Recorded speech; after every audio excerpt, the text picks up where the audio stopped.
പിന്നെ നമ്മൾ ഒരുപാട് ടൈപ്പ് പ്രണയ കഥകൾ വായിച്ചിട്ടുണ്ട്. ലൈല മജ്നുവിൻ്റെത്, അതേപോലെ തന്നെ മുംതാസിൻ്റെ, കൂടാതെ ഇപ്പോൾ അറബിക്കഥകൾ വായിക്കുകയാണെങ്കിൽ ഒരുപാട് പ്രണയ കഥകളുണ്ട്. ഞാനും നിങ്ങളൊക്കെ വായിച്ചിട്ടുണ്ട്.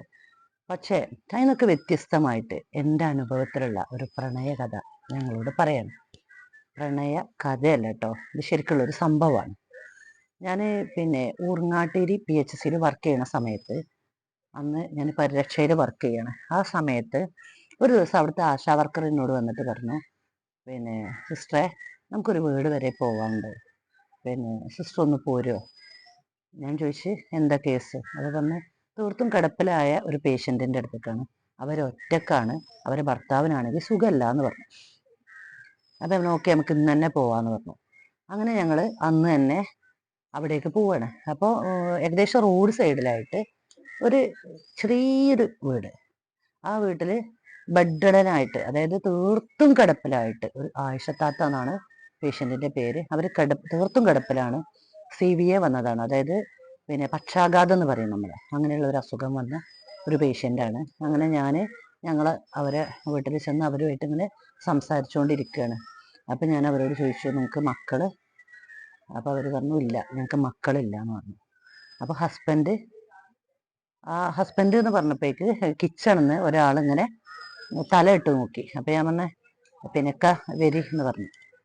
അപ്പം അയാൾ ഇങ്ങനെ അകത്തേക്ക് വന്ന സമയത്ത് അയാളിങ്ങനെ നടക്കാനൊന്നും കഴിയാതെ ഇങ്ങനെ എഴഞ്ഞെഴഞ്ഞാണ് അകത്തേക്ക് വരുന്നത്. അയാൾ രണ്ട് കാലിനും ശേഷിയില്ല, സ്വാധീനമല്ല. എനിക്കിങ്ങനെ എന്തോ ഒരു വല്ലാത്തൊരു വിഷമം തോന്നി. കാരണം മക്കളില്ല, ഒറ്റക്ക്. ഈ ഹസ്ബൻഡാണ് ഈ പേഷ്യൻറ്റിനെ നോക്കണം. അപ്പൊ പേഷ്യൻറ്റിൻ്റെ അടുത്ത് ചെന്ന സമയത്ത് അവർക്ക് എന്തെങ്കിലും കെയർ കിട്ടാത്ത, അല്ലെങ്കിൽ നീറ്റല്ലാത്ത ഒന്നും നമുക്ക് തോന്നണില്ല, ഭക്ഷണം കിട്ടാത്ത ഒന്നും അവസ്ഥ തോന്നുന്നില്ല. അപ്പൊ ഞാൻ ഇവരോട് ചോദിച്ചു, ഇത് നിങ്ങളെ ഹസ്ബൻഡ് നിങ്ങളെ കല്യാണത്തിന്റെ കഥയൊക്കെ ഒന്ന് പറയൂന്ന് പറഞ്ഞു. അപ്പം ഇവരെന്നോട് പറയാണ്, എന്നോട് ഈ കഥ പറയുന്നത് ഇവരുടെ ഹസ്ബൻഡാണ്. ഞങ്ങൾ തമ്മിൽ കല്യാണം, ഞാൻ ഇവരെ വീട്ടിൽ പോയി കല്യാണം ചോദിക്കുന്ന സമയത്ത് ഇവരെന്നോട് നോ ഒന്നും പറഞ്ഞില്ല. മാത്രല്ല അന്നും ഞാൻ ഇതേ അവസ്ഥയിലാണ്, എനിക്ക് നടക്കാൻ കഴിയില്ല. പക്ഷെ റോഡ് സൈഡിലൊക്കെ ചെരുപ്പ് കുത്തുക, അങ്ങനെയുള്ള ജോലികളൊക്കെയായിരുന്നു ഞാൻ ചെയ്തിരുന്നത്.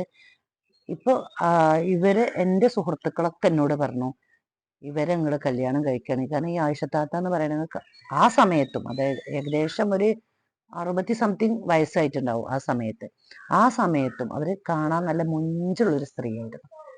അപ്പോൾ ഇയാൾ പറയാണ്, അന്ന് തൊട്ട് ഇന്ന് വരെ ഞങ്ങൾ തമ്മിലൊരു വഴക്കോ പ്രശ്നമോ ഞങ്ങളുടെ ജീവിതത്തിനിടയിൽ ഒന്നും തന്നെ ഉണ്ടായിട്ടില്ല. ആ സ്നേഹം എൻ്റെ സുഹൃത്തുക്കളൊക്കെ പറഞ്ഞു, അവരെ എന്നെ ഉപേക്ഷിച്ച് പോവും, അവര് അത്ര സൗന്ദര്യമുള്ളതാണ്, അവരിങ്ങനെയാണ് അങ്ങനെയാണ് എന്നൊക്കെ പറഞ്ഞു. പക്ഷെ ഞങ്ങൾ രണ്ടുപേരും ഒരുമിച്ച് ജോലി ചെയ്ത് എനിക്ക് കുട്ടികളില്ലാഞ്ഞിട്ടും എൻ്റെ കൂടെ ഇതുവരെ നിന്നു. സിസ്റ്റർ എന്നോട് ചോദിച്ചില്ലേ, എന്താ എത്ര വൃത്തിയില് ഈ പേഷ്യൻറ്റിനെ കൊണ്ടടക്കുന്നത്, ഈ വീട് കൊണ്ടടക്കുന്നത്, ഇവർക്ക് ഭക്ഷണം കൊടുക്കുന്നത് എന്നൊക്കെ ചോദിച്ചില്ലേ. ഞാൻ ഇതൊന്നും ചെയ്താൽ പോരാ, ഞാൻ എത്ര ചെയ്താലും എത്രത്തോളം കടപ്പാട് ഇവരോട് കാണിച്ചാലും തീരില്ല. എൻ്റെ മരണം വരെ ഞാൻ ഇവരെത്ര കാലം കടന്നാലും ഞാൻ ഇവരെ നോക്കുന്ന ഇയാളെന്നോട് പറഞ്ഞു.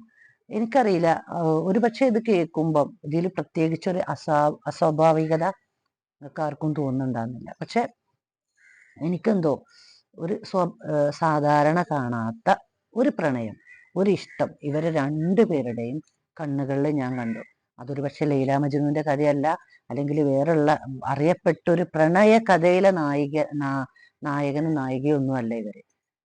പക്ഷെ ഞാൻ കണ്ട ജീവിതത്തിലെ നല്ല ഒരുപാട് പ്രണയങ്ങളുടെ കൂട്ടത്തിൽ എഴുതി വെക്കാൻ പറ്റിയൊരു പ്രണയമായിട്ട് എനിക്കതിനെ തോന്നി. അതിന് തോന്നിയത് കൊണ്ടാണ് നിങ്ങളെ മുമ്പിൽ ഞാൻ ഈ ചെറിയ ഒരു സംഭവം സമർപ്പിക്കുന്നത്. നിങ്ങൾക്ക് എല്ലാവർക്കും ഇഷ്ടപ്പെടുമെന്ന് തന്നെ ഞാൻ വിശ്വസിക്കുന്നു, അല്ലേ?